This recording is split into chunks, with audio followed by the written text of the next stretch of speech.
Can you put this in? No, I don't think so yet. Why not?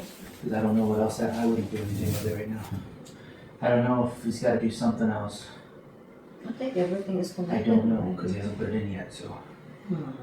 If there was, I don't know, yeah, I wouldn't let it sit for now.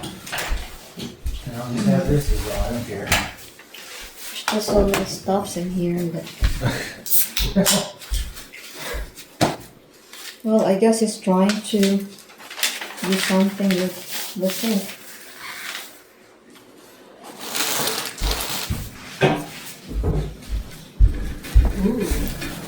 Yeah, I put those in there. I put the drawers in there, you see? Hello? Great. What's going on? Shh, I'm recording. Well, it's true. Oh, gosh. You can edit that out. I'm just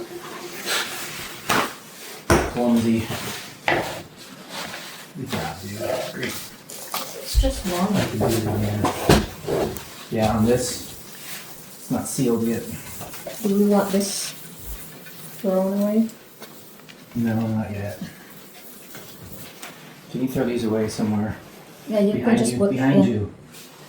Okay, put it there.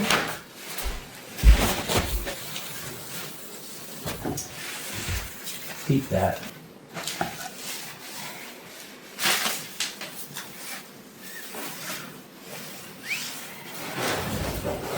Good.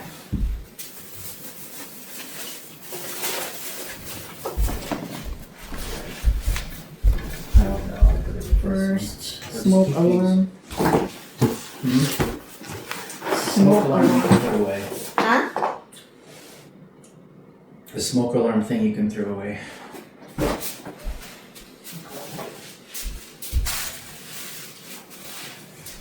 This one can go down.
Do you know where our chisel went?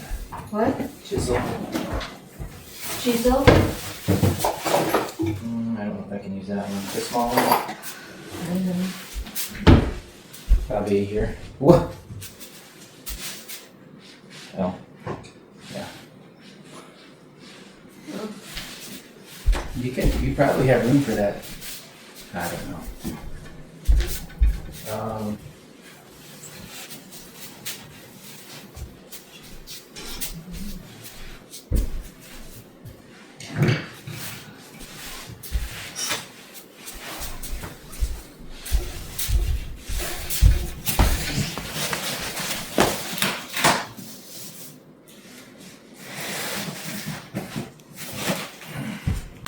Hi there! So ito po yung package na nakuha ko galing Timo. And actually nabili ko and this was delivered some days ago tapos hindi ko pa na-open.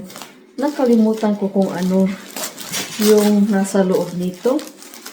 But I'm sure it's going to be used for, you know, our stuff here in the new house. Ooh! Ano ba ito? What in the world is this?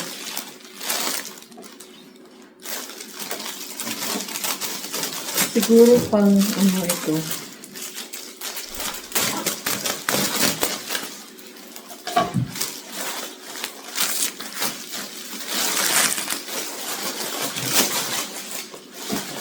What? Para saan ka? Ah, okay. Ganda tingnan sa advertisement nila tapos hindi naman pala maganda. Yan yung problema ko sa Temu kasi ang ganda talaga ng mga pictures doon sa ad nila. Tapos pagdating dito ay pangit. But anyway, ito po yung na-order ko na pang Valentine's. Pero I don't like it. Parang ano siya, cheap looking. Klaro talaga sa tela pa lang eh, cheap. Yung ano, parang hindi siya kaaya-aya.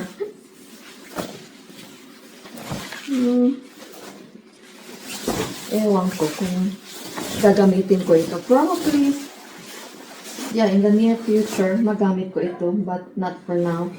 Kasi parang di ko siya type ang style. Okay. So, yun pala, shower and bathroom accessories.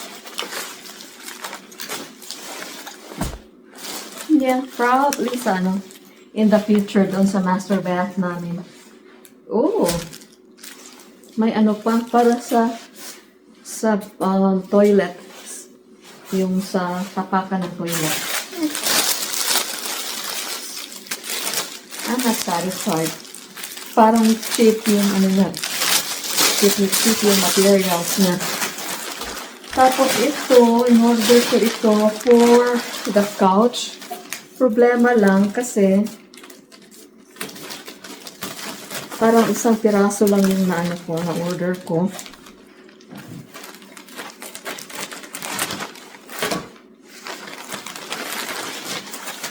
Para i-cover sa ating couch. Oh my gosh, seriously. Ito lang siya. Ah, my goodness. Gagawin na lang natin itong higaan ng mga pusa.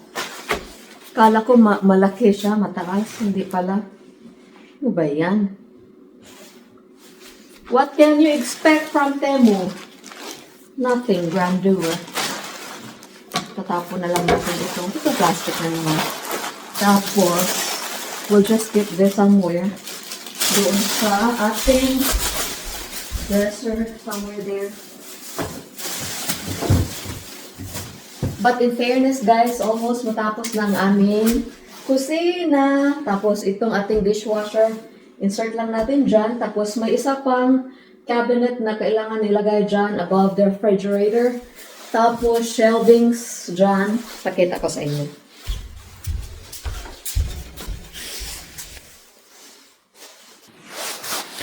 So, yan na po ang kabuuan ng ating kusina. Not kabuuan, but part of the finished product. Finished product talaga dito sa ating kusina. So, yan, lagyan ko lang ng shelvings dyan at saka doon. And then, cabinetry dyan para storage. And then, itong ating dishwasher ay iurong natin doon. Tapos, if you can notice, meron tayong bagong bar chairs dyan. Nabili ko yan sa Ukay-Ukay some years back. Probably, I think that was 1.5 years ago. So, nagamit din. Ang ganda kasi nag-drive siya doon sa ating kulay na gold na mga accessories. Tapos, yung nude na palette natin ay nagda-drive din siya. So, yan. So, kunting-kunti na lang lamisa. Tapos, pwede na tayong magluluto dito. Actually, pwede naman tayong makaluto dyan. Na-connected na yan ang ating stove sa may ano na yan, power supply na yan dyan. Ang ating microwave, kailangan pang lagyan ng outlet. But other than that, everything is already connected. So, yan na. Isang, ano na lang, cabinetry dyan. And then, yung plywood na yan, ilalagay doon sa ilalim. Itapak doon sa ilalim ng mga ano, cabinetries para ang ganda tingnan. Uniform yung itsura nila. So, yan lang po. Thank you for watching. Hi guys, kumusta po kayo? This is Marilyn, your friendly Filipina carpentera here in America. At nagpapasalamat sa inyo dahil sa inyong mga presensya sa aking YouTube channel. And I would really say thank you so much. Dapat magtagalog ako. Salamat talaga po sa inyong mga constant support sa akin. And feeling ko matagal na tayong mga ang hirap magtagalog. Feeling ko matagal ko na kayong mga kaibigan dito sa social media. And for those who just recently subscribed to my channel, maraming salamat po sa inyong patnubay na pagsusuporta sa akin. And hopefully, na-inspire kayo sa aking mga buhay-buhay dito sa Amerika. So I hope nasisiyahan kayo sa inyong nakikita sa aking mga videos tungkol sa buhay-buhay ko dito sa Amerika. And this year is going to be my 19th year here sa Amerika. But alam nyo guys, nami-miss ko pa rin yung ating bansa dyan sa Pilipinas. There's no place like home talaga. Every single cell in my body still longs for home. Kaya, ewan ko lang, matagal na ako dito sa Amerika, but still, ang sarap pa rin talaga dyan sa atin sa Pilipinas, di ba? Especially ngayon na winter time na wala ka talagang tao makikita sa labas. So, ito, mga pusa lang yung nakikita ko at saka asawa ko. But still, I'm thankful na the Lord has been so faithful to me. And kahit nasa mga struggles and challenges na na-experience natin dito, ay pasalamat pa rin tayo sa Panginoon. Because of His faithfulness, nandito pa rin tayo sa mundong ito. Alright guys, may check ako sa inyo. Oh, nasi-stress ako. Grabe yung stress and depression ko the past few days or few weeks na. For those na nakapanood sa mga previous videos ko, as if marami sila. But for those na nanonood, maraming salamat po. And in my previous videos, I was so confident kasi dalawa yung in-applyan ko na trabaho. And I was really happy because I thought that I would be accepted in the 2 jobs that I applied. Ayun pala, guys. Malapit na talaga. Doon na sa tuktok. Cat! Teka lang, yung pusa ko. Tingnan nyo to. Get out of there. Ay. Say hi. Can you say hi? Can you say hi to my viewers? Face the camera. Let them look at your handsome face. But anyway, so yun, akala ko kasi, malapit na talaga, and I thought that, they liked me. But then, apparently, may ibang plano ang Panginoon. And, in fact, doon sa mga, sa comment ko sa previous videos ko, sabi ko na parang wala pa akong ganang magtrabaho sa hospital. Kasi, very stressful siya. Tapos, gusto ko lang magkarpentera if given a chance. But then, yun, siguro may other way ang Panginoon.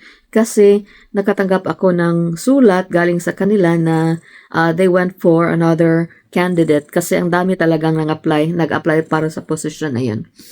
So, yun, parang na-disheartened ako and na-discouraged. Tapos, sabi ko sa sarili ko, anong pinapag-discouragean mo di ba? Sabi mo, ayaw mo pang magtrabaho. And bakit ka na-discourage? I think it's because of, my feeling yung rejected na, my gosh, the Lord has really been faithful to me ever since nag-graduate ako ng college until, the last job that I applied. previously, like, hindi talaga ako nagka-problema mag-apply, guys. After an interview, like, kuha ko agad yung desired na job ko. But this time around, parang nakaka-discourage ba na, kala ko matanggap ako, but at the same time, deep in my heart, I know that I was still not ready to work yet. So, kailangan ko lang talagang i-balance yung damdamin at kaluluwa ko. Kasi parang, parang thankful ako na hindi ako natanggap. At the same time, I felt like rejected na bakit hindi ako natanggap, blah, blah, blah. Ay, nako. Siguro yung cat, 4 yung pusa nandito ngayon sa aming, sa aming bed. Hey, and they're fighting. Stop! Oh my gosh. Cat, pasensya na po. No. But anyway, yun. And I'm slowly recovering from that heartache. And doon naman sa sa bahay namin ngayon, I don't know, parang wala pa kaming gana mag-transfer doon. I do not know what's going on with my husband, but dahil kasi ang lamig-lamig ngayon dito and ang hirap mag-transfer ng mga kagamitan kasi kailangan kong may malaking dresser na i-transfer doon eh. Hindi namin ma-transfer kasi lubog yung lupa namin doon ng snow.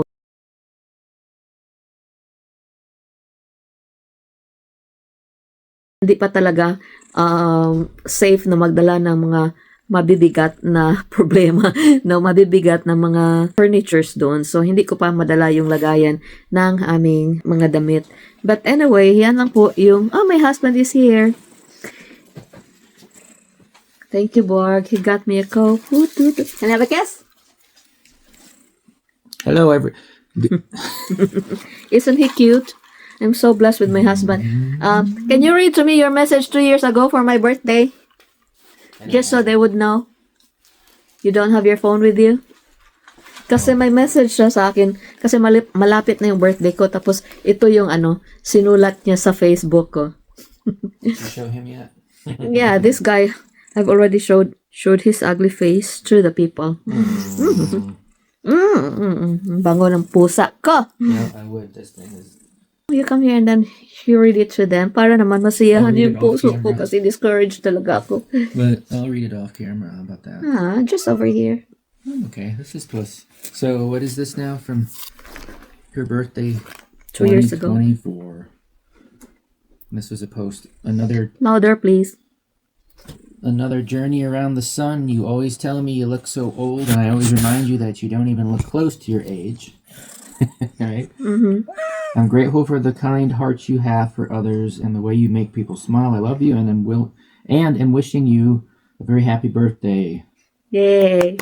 Thank you. And that's what he says right here, this guy too.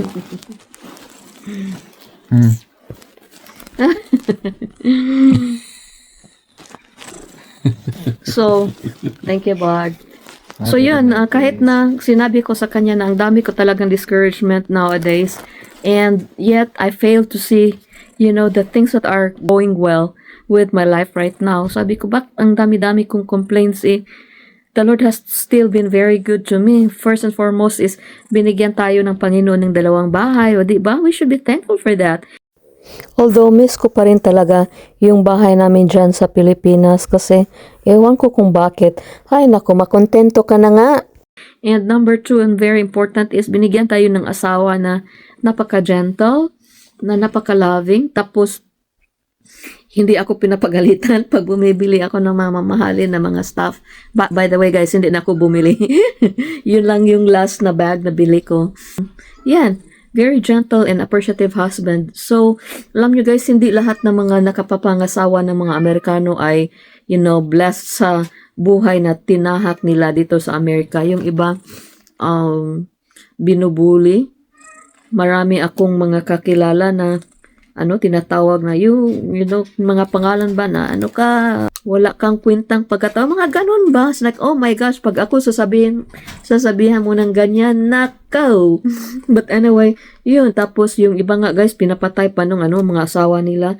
Yung kakilala namin, buntis pa naman, tapos pina-insure siya ng asawa niya, tapos tinulak siya sa sa hagdan. So yun, tapos may isa din na galing sa aming probinsya taga Bukid talaga, tapos yun nakapangasawa sa parang taga England yung lalaki. So dinala siya doon sa England, tapos pina-insured, tapos yun pinatay. At tinanong ng family anong rason kung bakit siya namatay, tapos sabi daw nung asawa kasi naligsa ng pison.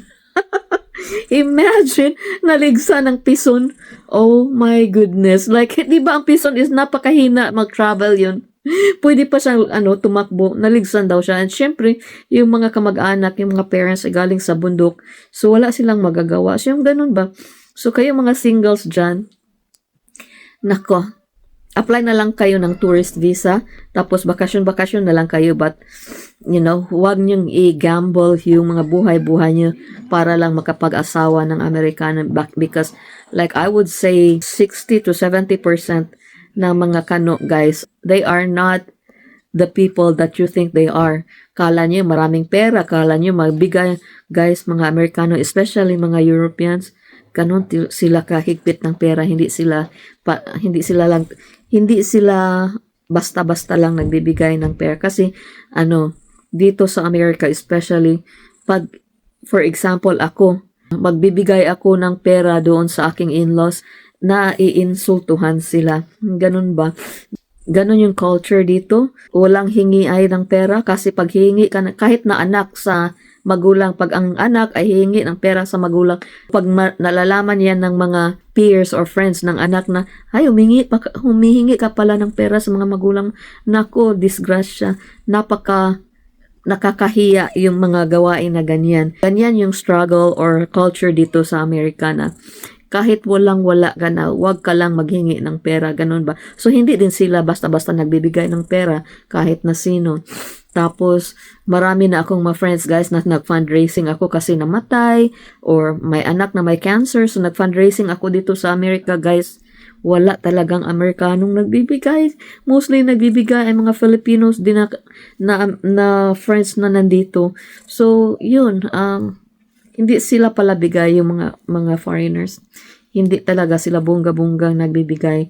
So, yan. And, itong asawa ko, hindi siya mapagbigay, guys. That's why ako na lang ang kukuha ng pera niya. Joke. So, yun. Most of the time is, especially now na wala akong income, most of the time, ko talaga, nag-a-ask ako ng permission. Tapos, sasabihin niya, okay. Minsan naman, ay, hindi pwede kasi blah, blah, blah, blah. So, but the most important thing is, mahal ako ng asawa ko. And kahit wala akong mabigay sa kanya, siya yung palaging nagbibigay sa akin ng, hindi man ng salapi or hindi man ng pera or kung ano-ano. Nagbibigay siya ng attention at pagmamahal sa akin. And that's the most important thing that I should always acknowledge na, God has blessed me with so much. But anyway, talk to you later. May ichi-check up pa ako sa inyo later, okay? Thank you for watching. God bless you guys.